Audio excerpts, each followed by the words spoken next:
I want to welcome you all to the November 3rd City Council meeting. We'll start with roll call. Lane, Here. McDaniel, Here. Murdoch, Here. Ritter, Here. Walker. Here. Thank you, council. Everyone's present, Mayor. If you'll please stand for the pledge of allegiance. I pledge allegiance to the flag of the United States of America and to the republic for which it stands, one nation, under God, indivisible, with liberty and justice for all.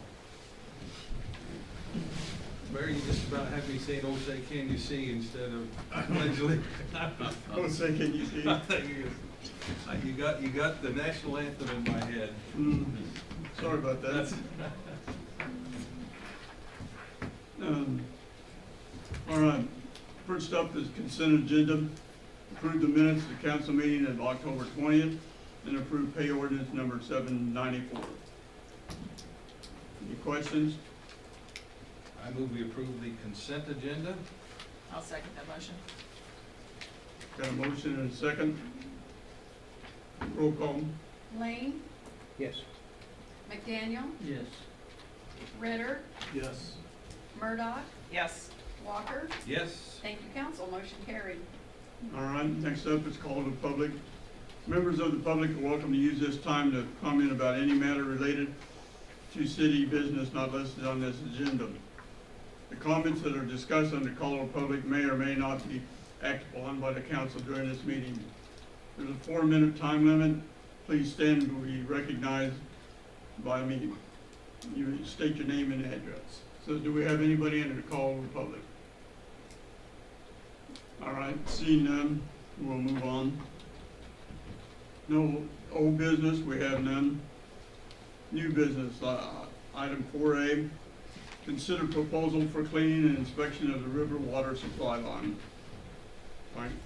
Yes, council, this is a project we've talked about on a couple of occasions before. Over the summer, we had hopes of internally inspecting this line with some new technology that we discussed that would allow a camera to be deployed through the line while the line was in service and full of water and pressurized. And when we tried to do that, we found out pretty quickly that the line was almost clogged completely with some encrusted clay deposits around the perimeter of the line. It was not allowing the camera to get through. So we kind of had to reassess the approach at that time. But during the process, we did learn a few things. We exposed the line in a couple of places to provide access points for the camera, and learned that the type of the line was steel, was in relatively good condition, and we did find out that it was able to withstand pressures in far in excess of what we thought that it could. So kind of what that told us was that the chances that this line is going to experience a catastrophic failure during cleaning are relatively low. We're as confident as we can be about that. So with that known, the approach now is we know we need to get that line clean before we can camera or televise it. So I had Providence assess the situation with Ace Pipe Cleaning, who's a subcontractor, is very experienced in this type of work. They've actually done quite a bit of work for the city on the sanitary sewer side, pipe cleaning and stuff, but they've got a history and experience with pigging lines, raw water lines like this and others. So the proposal that we're considering tonight has that group will clean the line, and on the second page, or actually the first page of Exhibit A, is a decent map of the location we're talking about. This is a 16-inch raw water main that takes water that's pumped from the wells on the north side of the river, goes under the Kansas River, and sends them to the south well field and then eventually to the plant. We've got about 3,000 feet of line there that need cleaned out, 16-inch main that needs to be cleaned out. So the plan is the first thing needs to be done is some hardware installation so we can get cleaning equipment in the line. And that consists of some fittings and valves at 2 locations, one north of the river and one south of the river. and then they're gonna clean the deposits. You know, based on what we learned of the deposits, we don't think that pigging is the right method. And pigging involves sending, it's usually a semi-hard, it's a rubber or a foam, looks like a football, sending it through the line under water pressure, and it scales and scarifies the inside of the pipe. And then you flush it out the other side, and hopefully the little pig comes through and you can recover it.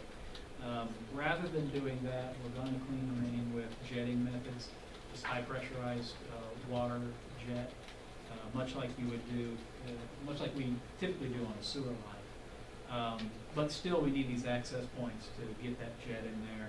And also, on the other side, to take the water that's generated, we'll have to put that in trucks and then take it to the wastewater treatment plant for disposal.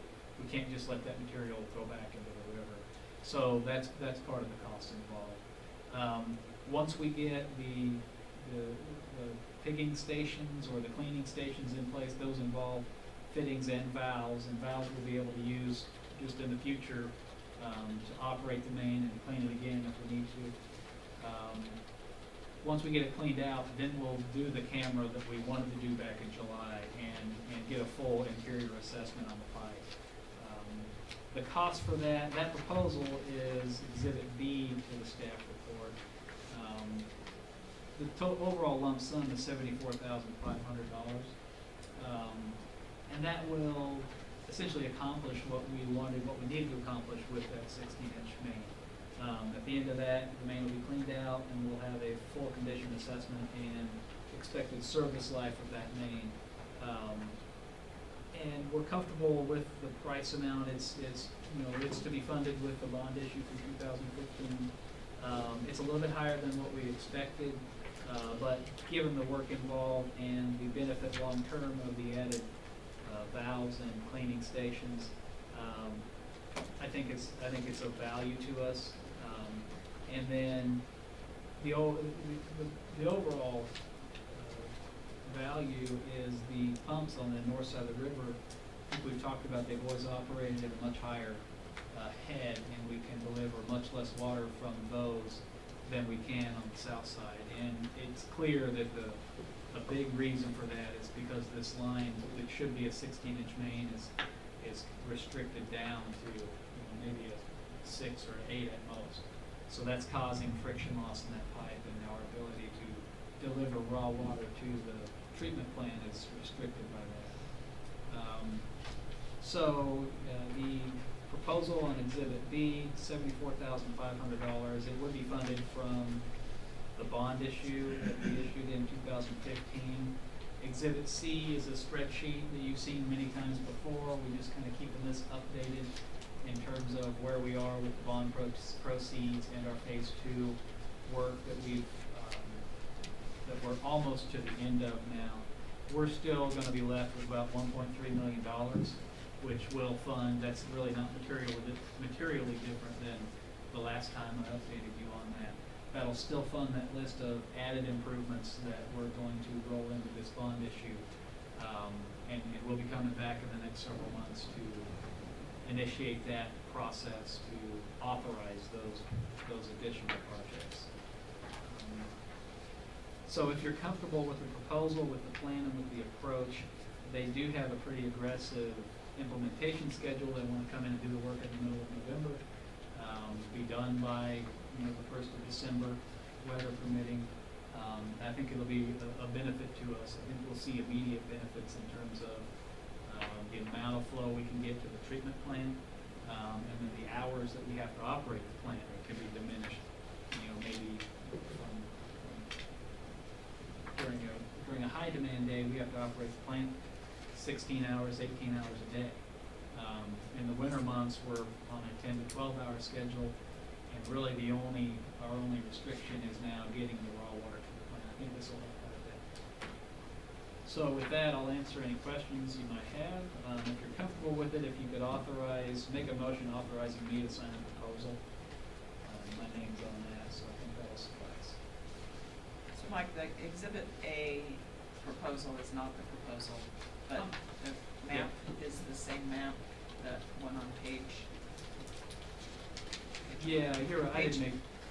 So A was the pigging that we're not doing, and B is the one we're choosing. Are they two different types? Well, so Exhibit A, I'm sorry I didn't make this clear. Exhibit A is essentially a recap of what we found over the summer. This was the report they were supposed to give us based on the stuff, the work that they were going to do over the summer, but they couldn't do. So it just has a convenient map there on the first page of Exhibit A. Essentially, that is what's in the yellow on Exhibit A. That's the stuff we're going to be cleaning. It's the same line. The method is just a little bit different between the pigging and the J. Well, the last page talked about the pigging, and so that first, that 73,000 is not. Yeah, so Exhibit A, that 73,000 was what we'd estimated before they went back and worked with the contract, with Ace Pipe, and decided we're gonna do the jetting and, some little bit different valving mechanisms. So it's 74.5, which is why I referenced, it's a little higher than we thought it was going to be back then. All right, any more questions? Need a motion? I move we authorize the city administrator to sign the proposal from Providence Infrastructure Consultants in the amount of $74,500. I'll second that. We got a motion and a second. Any further discussion? Roll call. Murdock, Yes. Ritter, Yes. McDaniel, Yes. Lane, Yes. Walker. Yes. Thank you, council. Motion carried. All right.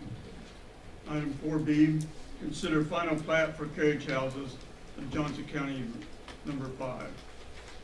Yes, council, it's been, I think, almost a year since we've done one of these, and if you remember the process, it's a condominium plat process, so the first phase of that is getting approval on the overall development plan, and that was done several years ago. This phase included 4 buildings that you see I've got up on the screen here. Building number 4 was done a couple of years ago and replatted into individual storage units about a year ago. It's now almost full. Building 5, which is the one toward the north and west side, that's the one that's the subject of this replat tonight. The structure is up, the shell is up, and the walls have been located. And so, while the first phase of the plat for Building 5 included just the property that Building 5 sits on and the envelope, just a rectangle that shows Building 5. Now what they do in a condominium plat procedure is once that is up and we know the exact location of all the interior walls, they go back out and resurvey it, and then essentially you replat the building envelope into the individual little compartments, individual units. So this is a replat of that initial one. So what we're doing now is we're taking the building envelope and dividing it into the separate units that it can be for sale. So the Planning Commission considered this at their meeting last week and recommended approval of it. On this one, there aren't any easements. Do we even need to consider this if there are no easements or right-of-ways to I accept? don't know, you're right, because normally, good point, usually the council's job in a final plat is only to accept the easements and the rights of way. Technically, you don't technically review and approve the plat itself. It's not your function to say, I like the property lines and the meets and bounds and the description, that's kind of, that job is the planning commission's job. So usually it's forwarded you for acceptance of easements and rights of way. There are no easements nor rights of way on this plat, but I figured. Mayor's always got to sign it though, I guess, The mayor right? does have to sign it. Yeah. That's right. So I thought maybe just an approval was appropriate. Do you need approval? Yeah, just a motion to approve the plat. I'll make a motion, we approve the final plat for carriage house number 5. Second. We have a motion to approve final plat. Any further discussion? Roll call. McDaniel, Yes. Lane, Yes. Ritter, Yes. Murdoch, Yes. Walker. Yes. Thank you, council. Motion carried, Good. Mayor. I'll take a yes too. Mayor. Motion carried. All right, thank you. Item 4C, discuss topics for joint meetings with Planning Commission, BZA, and Economic Development Council. Yes, council, you remember, at our last meeting, we set the dates for two meetings, one with the Planning Commission, BZA. That one's a week from tonight, November 10th at 6:30, and we'll meet here in this room. The meeting with the Economic Development Council is set for the following Monday, November 14th at 6:30, but that one's gotta be down in the chamber office because court is in this room that night. So what I wanted to do tonight was just have a discussion about the topics, maybe the form and format of the meetings, but the topics for discussion, maybe some of your thoughts about what we want to accomplish with these meetings, other than just kind of saying hello and getting to know. But we do have a list of topics we've talked about before. I've shown those on the second page of the staff report. I talked about this with the Planning Commission last week, and they have a couple of topics that they just brought up at that moment. One is annexation, another is residential growth. 3 is green space requirements for multifamily residential developments. 4 is maximum lot coverages for new developments, and 5 is public communication challenges. Those were just 5 items that they mentioned during our discussion last week. I've color-coded these other topics that have come up during the workshop discussions that we've had here. The green ones are topics for the EDC, the yellow ones would be topics for the Planning Commission or BZA. Invite you to add to that list. Let's have discussion about those. On the first page of the staff report, I've laid out just kind of what I think may be the format of the meeting. And this is, I think we've done this before on a couple of occasions with comprehensive plan or area plan meetings, where you sit down as a group and identify topics of concern and get those in a format that's defined enough to where people understand what the topic is and what the point of it is. Then you spend some time and you maybe kind of vote on those topics in terms of priority. And what the way I've done it before is you give just little stickers or something. You give 10 stickers to each person, and person can go and put stickers next to the topics they think are important. And then you wrap up with a more detailed drill down on the prioritized topics. So that by the end you kind of have an idea of what's important to each group, and something for the next step of the process, which will be to develop goals and objectives for the community. So that's a way to get a feel for, kind of come to a consensus at least between the groups you're meeting with on what's important to each one. And then as you have these meetings with the different groups, I think you'll see patterns develop that we can combine into some overall priorities for the council to follow up with in the next step. So just in discussion on this, both the format of the joint meeting and the topics for the joint meeting, I'd like to, that we need to put together some sort of an agenda. I'll get it out early next week probably. Agenda and maybe some background information for that, for these meetings to the groups that'll be meeting. So we'll have something in front of us to kind of direct, focus, aim the discussion a little bit. It's a little bit of a danger just kind of sitting down and talking, where you can get on some really interesting topics and have some good, meaningful discussion, but then also run out of time and not be able to address everything that's a priority.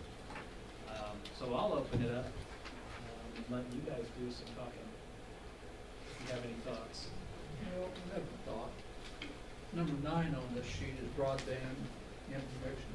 And you all know that I'm not a computer person, but in this town, I'd like to know, I'd like to see a map of in the city limits of DeSoto, that people would have access to this. And is that possible to get that?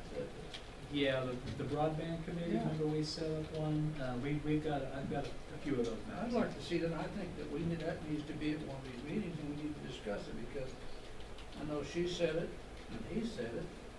It's the growth of our community. People want it, and they would come there.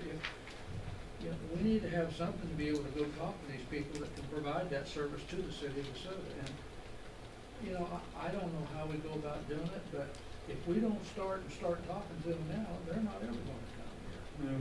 And I can see it's all over the country. I know Leewood is bringing another company in, I see that, and we need to do that. I feel we do.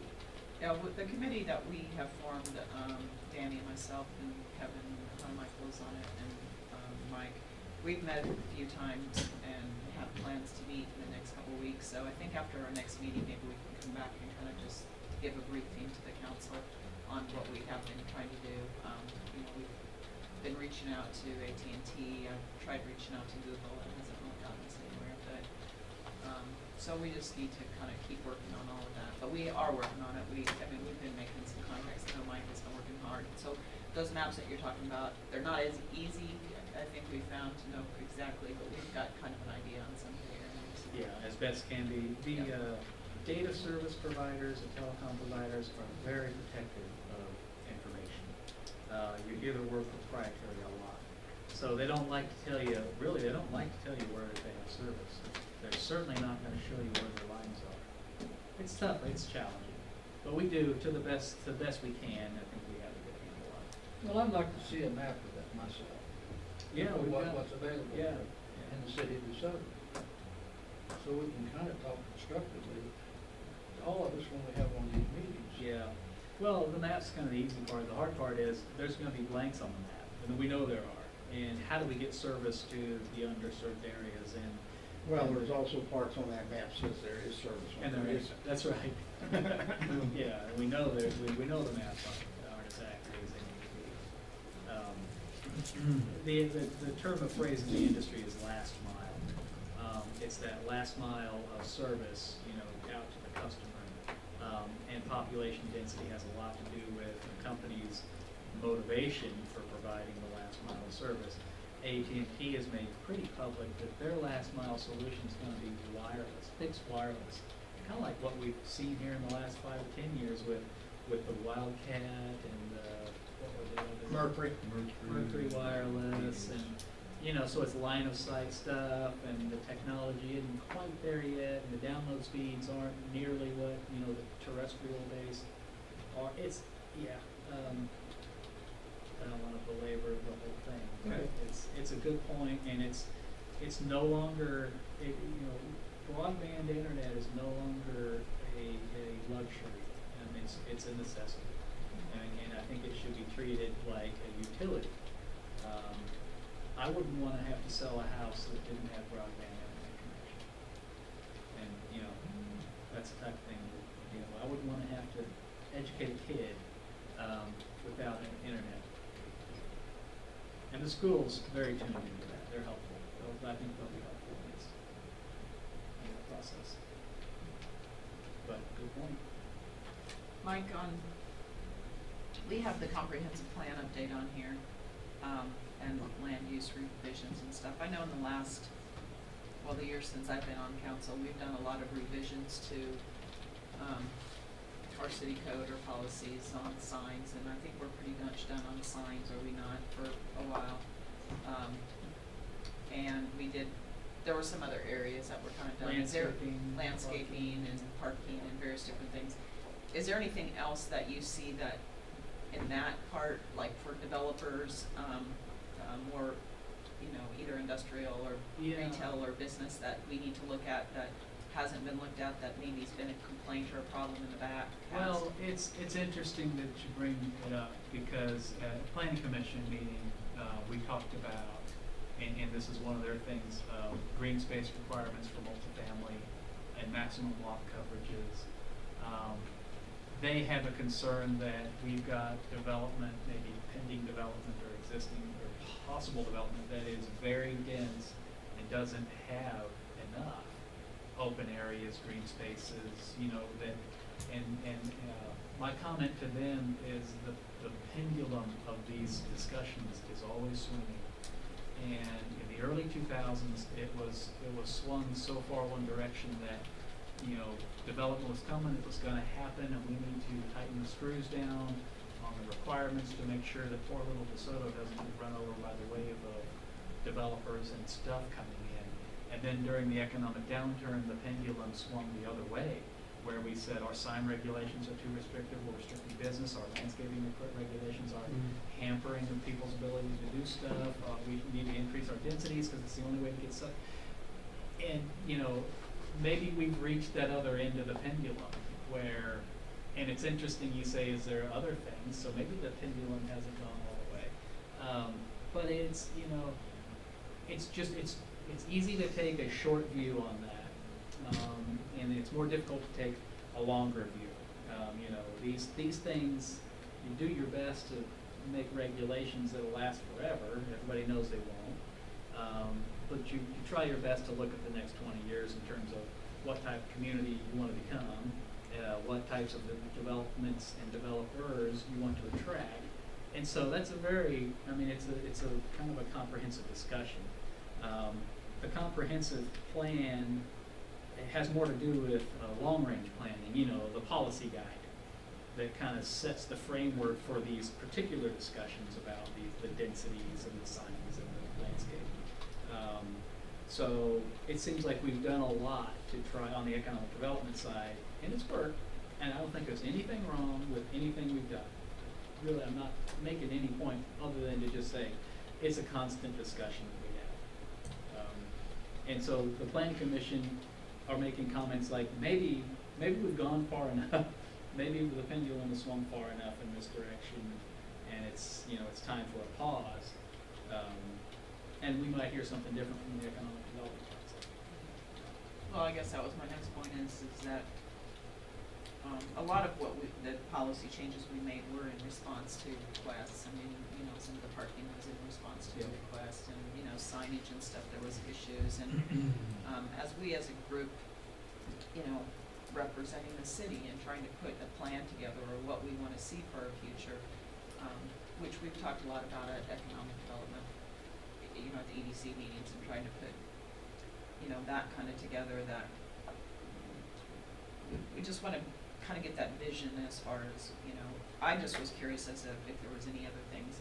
I hadn't heard of anything really through my time on the EDC that there's things that are right now, you know, limiting what's happening, and, you know, okay, we need to make changes here or there, and I haven't heard that in residential problems, other than, you know, residential, I think our big thing is looking at infrastructure going, you know, where and which direction and who's gonna do that, but I was just curious to make sure there wasn't any, like that, wondering if the planning commission had a list of, okay, we need to tackle this next type things, or if they're kind of no, I haven't really working in heard, response. no, Okay. not really. Internally, I have some thoughts about subdivision processes and requirements, particular public works requirements, but they're even, you know, more down in the weeds than what we've discussed before. Well, I don't really have anything, I guess, to add to our list from when we talked about it before. Other than, you know, when we meet with the EDC, I think, again, we should relook at what type of, commercial stuff or industry we want to bring here, you know, in here. And I know a few years back, we were talking heavy in the biosciences and the animal health, and, you know, it just kind of tried to get a feel if that's still big enough out there to be a goal, or if there's other areas that we need to kind of, you know, look in, if there's something new or coming out, or other areas that we need to kind of search into on that. I don't know, I know Rick and Mayor, you were here, the targeted industry study. Sarah had a targeted industry study one time, I think it's been 10 years ago maybe. That's the sort of thing I think you're getting at. Yeah, I guess that would be my thing, is that when the EDC Sarah comes with as much information as she can bring us for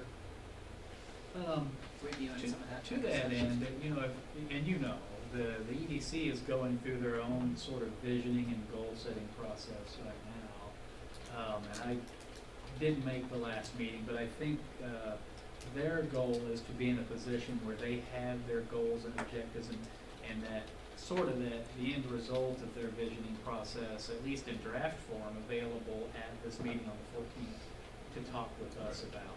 So I think that'll help out a lot. Yeah. Yeah. So we can go just down this list at the meeting.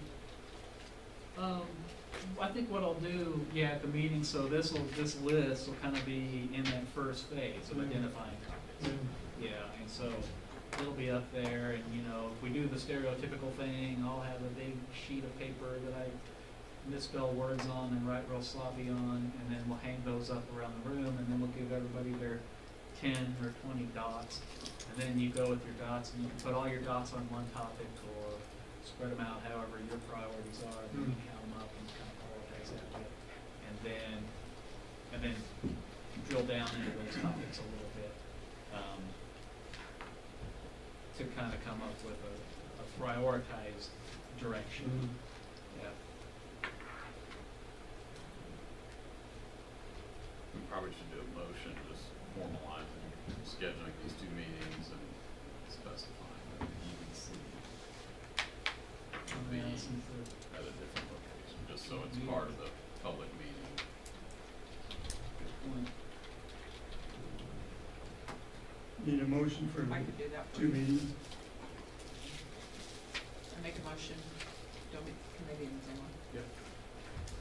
I make a motion, we have a meeting with Planning Commission and the Board of Zoning Appeals on Thursday, November 10th at 6:30 in the council room, and a meeting with the Economic Development Council Monday, November 14th at 6:30 PM in the Chamber EDC office.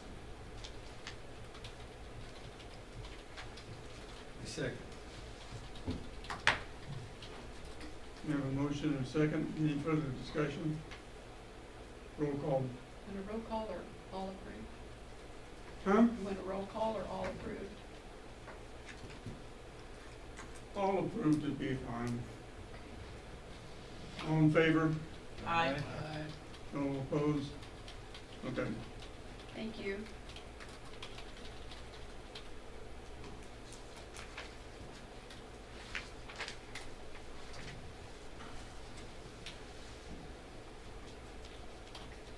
So,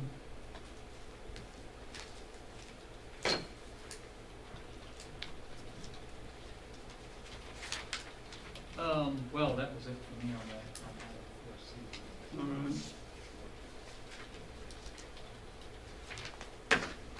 We don't have an executive session? No executive session. Good advisory reports. And Mike?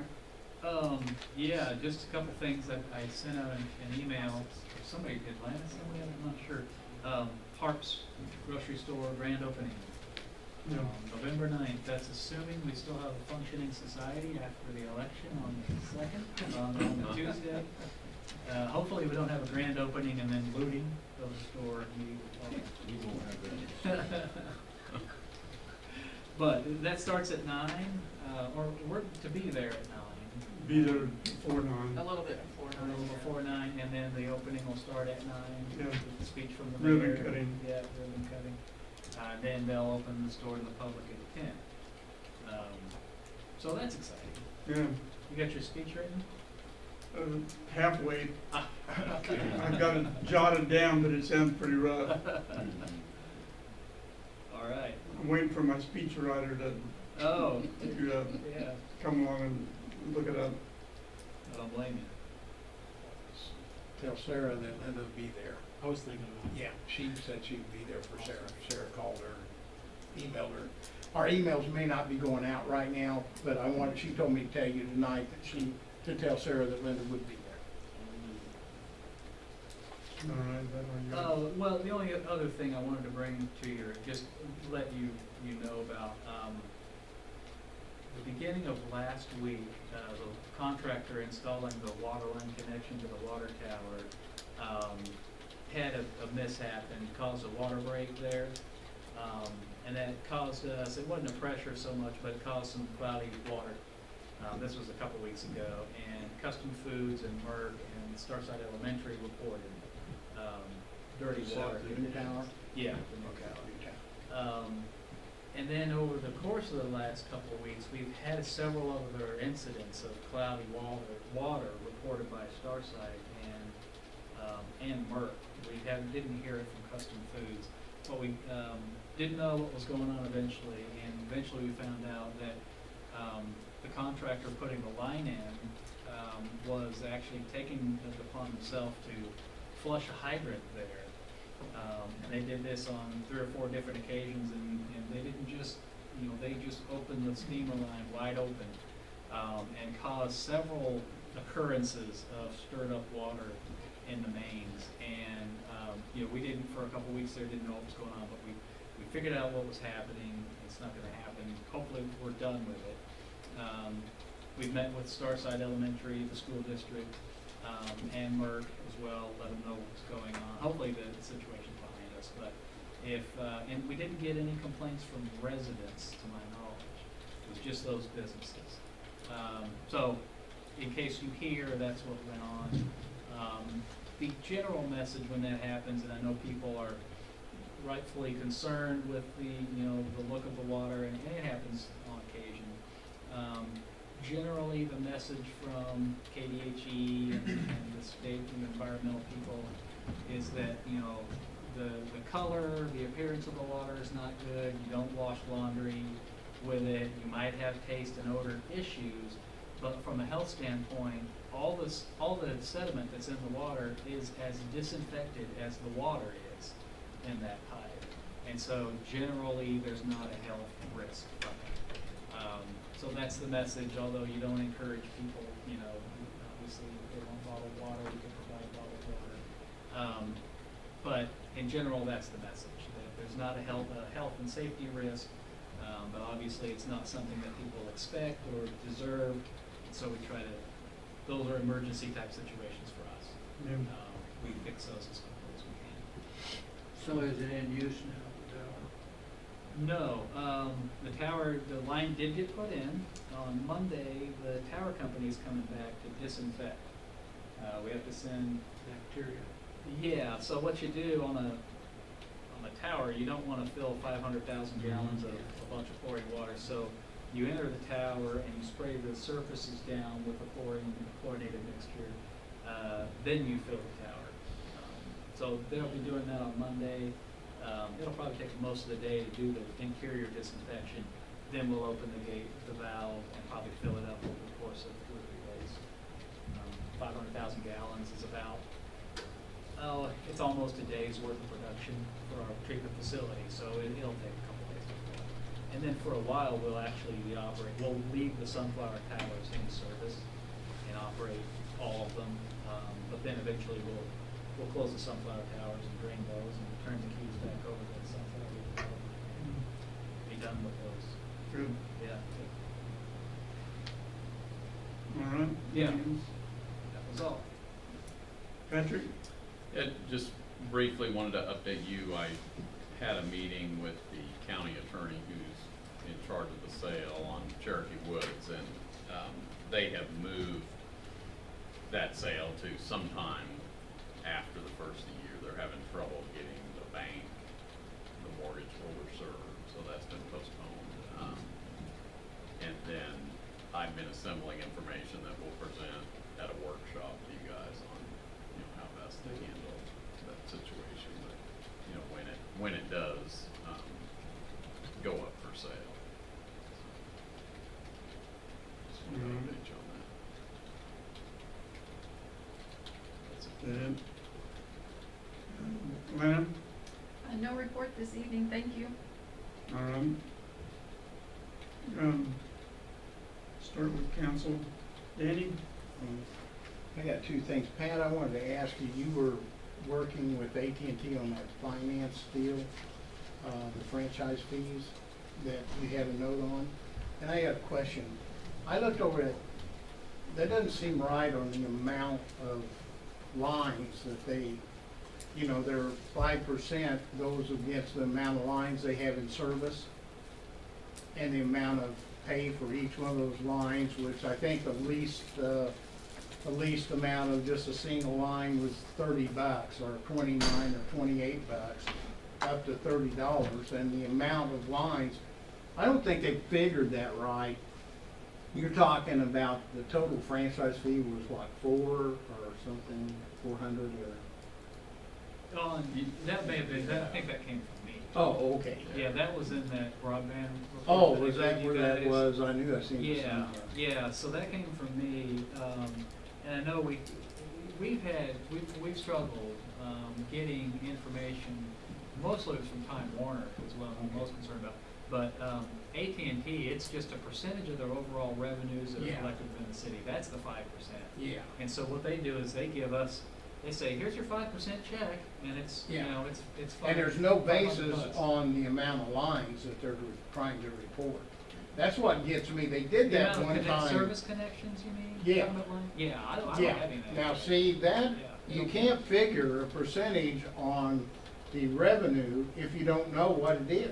Exactly. And, I know that the AT&T also did this to Olathe, and they were shy $8,000 on their account. Well, And, right now, Overland Park, and it's more like Time Warner, Overland Park. Yeah, Overland Park, you know, under the franchise agreement that Time Warner has through the state, there is a provision that the city can do an audit. You can't, unfortunately, it's either all or nothing. So Overland Park, similar to DeSoto, asked Time Warner for detailed information about, you know, residents within the city that were getting their service and what was the, you know, menu of services they were getting, and Time Warner refused to give it, and so Overland Park has went the route of they've hired an auditor, and they're doing an audit of, you know, basically Time Warner books, and I've been in touch with the city attorney over there that's sort of heading that up, just to kind of keep, just figure out what they find out. I'm guessing that doing an audit probably is a pretty expensive endeavor, but that's really, at least with Time Warner, that's essentially all we can do to get, you know, get in their books. Well, I have similar concerns with all our friends. I mean, I'm not saying I'm concerned, I'm just saying I don't think we've ever tried to verify that we're getting what we're owed. You know, and we have Atmos, we have Westar. Westar is by far our biggest one, and then AT&T and Time Warner. Well, I guess, yeah, we don't have one with AT&T. We It's have a Southwest franchise Bell. agreement, It's Southwest yeah, Bell. yeah. Anyway, exactly, you know, the exact concern, it's like, how do I know that this $800 a month we're getting shouldn't be $1,100 or $500? I mean, I don't know. Especially when our franchise revenues in general have been going down in the last several months. So it brings up those questions for all of them. It Yeah, might be worth looking dig into that to see, because I know when Olathe did, it more paid for their auditors, and also the city came out looking far better on their books. And once they had that, then they can go forward from that day forward, and every year after that, have a good idea Mhm. whether you gain or whether you've lost, you know. Yeah. But if you don't have nothing to see where you are, No, it's kinda we hard don't. to figure 5% against 0. We don't. We have what we've been given historically. Yeah. That's it. And the only other thing I had was in the EDC meeting, I think we ought to talk to them maybe about every 6 months, have some kind of, some kind of information for what's going on the monies that we're giving quite a bit of money a year to the EDC, and kind of give us an idea of what's going on with that, at least a 6 month or every year.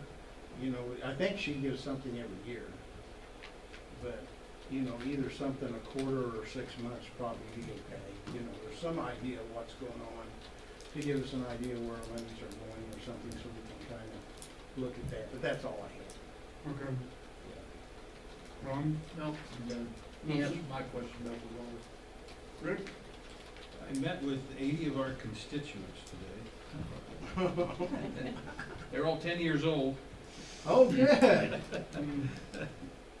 They're gonna bring me, their top ideas of needs for the city, and I'm gonna share those at our next meeting, but some of the things that they surprised me, I mean, a lot of those kids were looking, they said we need more sidewalks, they said we need more bike lanes, and then they said we need more restaurant options. Those were- Hey, yeah, good They for were all them. excited about Harps opening. Yep.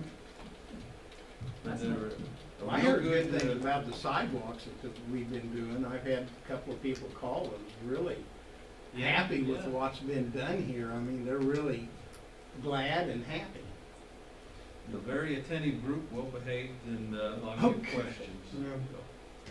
Good Was this out of a class, Rick? Yes, or- one of the teachers asked me to come talk to him about the local government.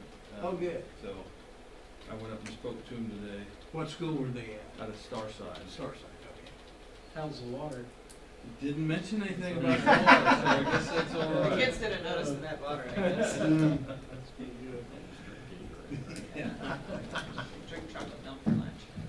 Anything else, Rick? that's it. I don't have anything Maureen? there, thank you. Kevin? I don't know. Well, I have one item. I have a gentleman that wants to be on the BZA, Peter Hildreth. He was presented, Mike, you're the one that. Yeah, Peter has lived, he moved in across from Lori's old house out on Ravenswood Lane. How long have you been in town? A couple of years? No, Not that long? maybe 4 months, 5 Oh, months. okay. He's a retired, his career was spent in New Hampshire. He was a banking regulator for the state banking regulator, the head of that. And just has expressed an interest in getting involved in local government. Very likable, knowledgeable, professional type of person. I met with him a couple times, just in passing once, and then set up an appointment, came and spent 20 minutes with me. And just expressed an interest to become involved. And, when I met him, we didn't have any openings anywhere. Well, now, Bill Sedgwick and Richard Brazukas have stepped down from the Board of Zoning Appeals. So that's a 5-member board, so we're down to 3. So we have another position to fill up there, and then Marge Morris is stepping down from the Planning Commission. On December 1st. Yeah, okay, so she'll still be here for the November Planning Commission? Yeah, Okay, good. But that's a 7, so we're 1 short there. one short on planning 1 short commission. on planning, yeah. Now, the BZA with 5 members, if we get the 3 remaining members to show up at the meeting, there's no problem. And we do have a meeting set for the end of this month. So we would still be okay, but it is, the reason we went to 5 is so that we could schedule a meeting and have somebody, forget or get sick and still be able to hold. Yeah. So anyway, I'd like to present Peter for the position of the BZA, be my recommendation. And that's an appointment with consent of the council, so. Yeah. Right, so it's Well, I need a move we motion. approve the mayor's appointment of Peter, didn't catch his name. Hildreth. Hildreth. Hildreth to the Board of I'll Zoning second Appeals. that. Any further discussion? All in favor? Aye. All opposed? Okay. The only other thing I got, once again, I got chemo all day tomorrow, so I have to see about doing something with the checks, Okay, I'll take care of it. if you take care of that. And that's all I got. Move we adjourn. I'll second A motion to adjourn in a second. All in favor, say aye. Aye. All opposed? All right, we're done. Good timing. Over? Yeah. I went to Edgerton and it was dark down there. Americans sound a lot stronger. You leave your car running? Boys sound a lot You know,